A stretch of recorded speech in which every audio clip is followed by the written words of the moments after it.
This is the Ford Puma, and spoiler alert, it's our 2020 Car of the Year.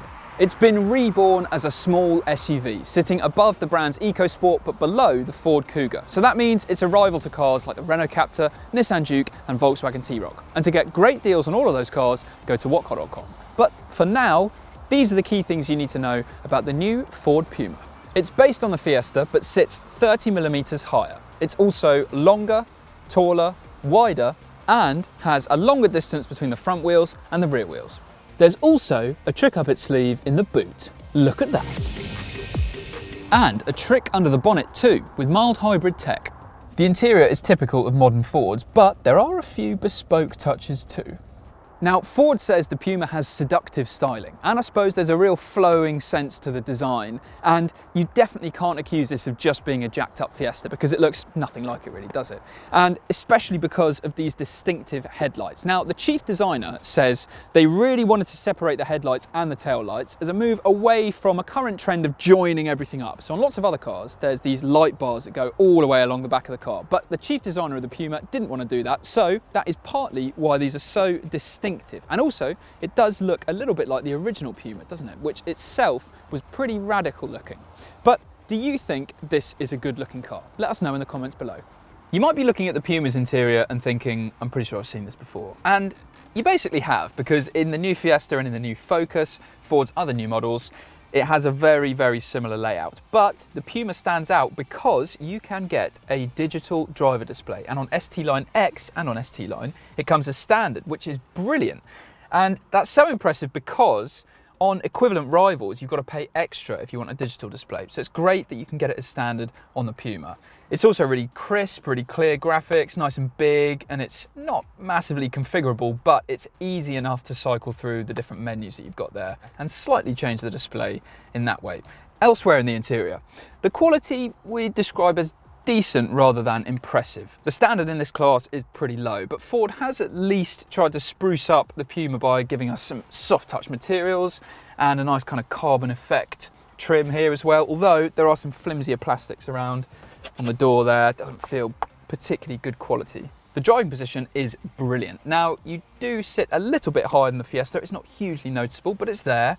And the seats that are standard on ST Line X are brilliant. They're so good because they're really supportive on the motorway, really comfortable. And then if you're going through some twisty bends as well, they hug you in really nicely. You get some adjustable lumbar support, which is really good. And generally, a great range of adjustment in the steering wheel and in the driver's seat as well. So it's really, really good. However, one slight drawback of this driving position are the pillars, because at the front and the ones at the back are pretty thick. So something like a Volkswagen T-Roc offers slightly better visibility out of the interior, but it's certainly not a deal breaker. The Puma comes with Ford's Sync 3 infotainment system, and the graphics may look a little bit basic on this 8-inch touchscreen, but the system itself is all right. It's not a class leader, and you also get Apple CarPlay and Android Auto, so you can bypass the software and just basically use your phone instead, which is great. You also get some wireless phone charging, which comes as standard, and that's good too. Space up front in the Ford Puma is really good. You shouldn't have any problems at all getting comfortable. Even with a sunroof, you've got a good amount of headroom. It's nice and wide too. There's a good amount of storage options, like under this armrest, a tray to put some stuff underneath that cubby hole with a USB port. In front of that, a couple of cup holders, somewhere for the key, and where the wireless phone charging is, another kind of small but still useful tray to put stuff, along with some decently sized door bins too. Among its immediate rivals, the Ford Puma is actually the tightest for space in the back. I'm just under 6 foot and I'm okay, but if you're taller, then you'll find your knees brushing against the seats in front and your head pretty close to the roof as well. And these small windows don't really help give a sense of space back here either. So if you're going to be carrying tall passengers in the back regularly, then you're going to be better off looking at a Skoda Kamiq. And there's also no way to pull this middle seat down to give an armrest like you get in other cars. So where am I going to put my arm?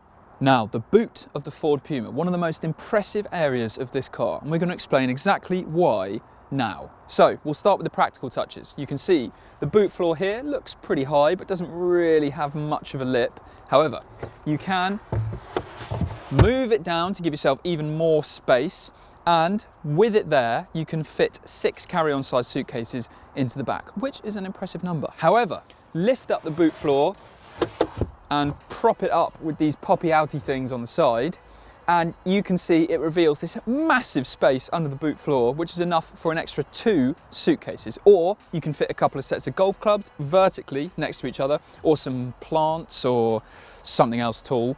But it is a very, very, very useful thing that you don't really find in any other car, especially in the small SUV category. Also, you can take the floor out to reveal a plug here, which means you can hose down this entire section if it gets muddy, or if you, I don't really know, but you can wash it, and that's great. I do know that it's great. So clearly this is one of the most practical cars in this class, and it's very, very, very impressive. But the practical touches don't even stop there, because you've got a couple of hooks on the front as well, and some smaller hooks on the side to hang your shopping bags. So very, very impressive from a practicality point of view. The rear seat might not be the most accommodating in the world for tall passengers, but this boot arguably makes up for that. But how expensive is the Ford Puma ST Line X, and what's it like to live with one? These are the key things you need to know about buying and owning the Ford Puma. Thanks to that mild hybrid system, you get great acceleration and great fuel economy too. It also pumps out less CO2 than most of its rivals. If you're buying on a PCP finance deal, then the Puma should be cheaper than the Duke and the Volkswagen T-Roc. In terms of list price, if you're buying in cash, they're all very similarly priced. To get the best deal on all of them, go to whatcar.com. At the moment, there are 3 trims to choose from in the Puma lineup. There's Titanium, ST Line and ST Line X, which is the model that we've got here. But even entry-level Titanium has loads of kit as standard. Rear parking sensors, high beam assist, a heated windscreen and lumbar support are all standard. But if you're wanting to go for ST Line to get sport suspension and a digital display, along with other styling touches, we'd actually recommend going up to ST Line X. You get bigger alloys, part leather seats, climate control, privacy glass and a brilliant Bang & Olufsen sound system. Ford had a respectable mid-table finish in our latest reliability survey, and if anything does go wrong, it's covered by a 3-year, 60,000 mile warranty, which is pretty average for the class, but it does include 1-year roadside cover. The Puma received a full 5-star crash safety rating from experts Euro NCAP and gets automatic emergency braking and lane keeping assistance as standard. You can also get adaptive cruise control and blind spot monitoring as part of the optional driver assist pack. Now, the original Puma had a brilliant reputation when it came to its on-road ability. This one, well, obviously it's different being a higher riding small SUV, but it's still brilliant in its own way. So by small SUV standard, this ST Line X Puma is amazingly agile, so it really darts into the bends. There's hardly any body lean. And then there's the steering, which is so responsive and accurate, and it gives you a better sense of connection to the front wheels than anything else in the class. It's really, really impressive, and this is definitely the best handling small SUV around. We're driving a Puma with a 1-litre turbocharged petrol engine with 153 brake horsepower, and it pulls really well from low revs, so you really don't have to work it hard to get all the performance you really need out of it. But if you do want to push it a bit harder, then it is significantly quicker than its rivals in cars like the Nissan Juke and the Volkswagen T-Roc. It would absolutely destroy them in a drag race. It's also got a really positive clutch pedal, so judging the biting point is really easy. It's nicely consistently weighted, and this 6-speed manual gearbox is brilliant as well. It's really precise, got a nice short snappy action, and it just shifts really slickly. Now, the 48-volt mild hybrid system deserves special mention. What it does is shut the engine off when you're slowing to a stop, while keeping the steering and the brakes supplied with power. So it will save fuel for you there. Now, normally, when you stopped, in a stop-start system, when you press the clutch again, it will start the engine and then off you go. But in the Puma, it's when you press the clutch and then put it into gear, where the engine kicks back in so smoothly. I mean, you cannot notice it at all. It's incredibly smooth. Definitely the smoothest stop-start system in the small SUV class. And then when you move away, a small electric motor lends a helping hand to the engine to ease the load. Now, that is a small step on the way to full electrification. And it's also worth pointing out that in our real-world tests, this Puma was significantly more frugal than an equivalent Duke and T-Roc, despite all the Puma's extra power. If you're not so fussed about more pace, then there's a less powerful version of this 1-litre engine available too. Now in this ST Line X Puma, the ride is a bit firm. So it's pretty well controlled, but if you were to go from driving a T-Roc and then come into the Ford Puma, you would notice that it felt firmer. It's not uncomfortable, but certainly isn't quite as costing as a T-Roc. Now on the motorway, it's not the quietest small SUV, so there is a fair bit of road noise, but it's not enough to make it uncomfortable or unpleasant. And also the engine note that you get with it is actually pretty decent as well, so that isn't grating, it's not annoying.